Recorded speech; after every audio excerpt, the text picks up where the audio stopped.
Waziri Mkuu. Mheshimiwa Spika, na kushukuru.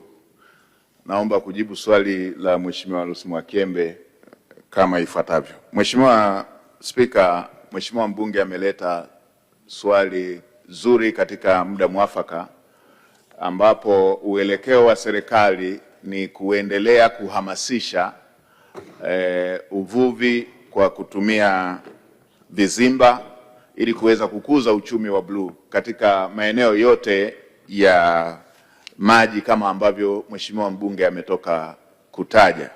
Mheshimiwa Spika, kama utakavyokumbuka, takriban miaka 2 au 3 iliyopita Mheshimiwa Rais alizindua zoezi hilo kwa kugawa vizimba kwa vijana wa Kitanzania.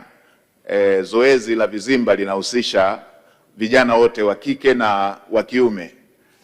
Kwa hiyo zoezi hilo lilihusisha pia wanawake kama ambavyo Mheshimiwa Mwakyembe amesema, na serikali itaendelea kuhamasisha uvuvi wa aina hiyo kwa kuwaunganisha wanawake na taasisi za kifedha ili waweze kupata mitaji ya kuweza kutekeleza vizimba hivyo.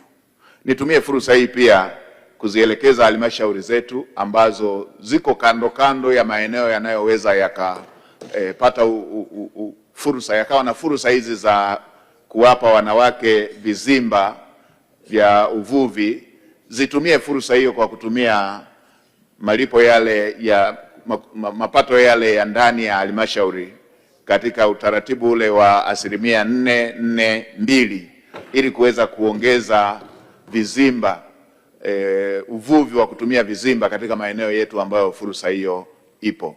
Mheshimiwa Spika, kwa upande wa bahari na maeneo mengine, zoezi hili linaendelea likiwa linafanyika kwa majaribio, lakini kwa kuwa umefanyika uwekezaji mkubwa sana wa bandari ya uvuvi katika ukanda wa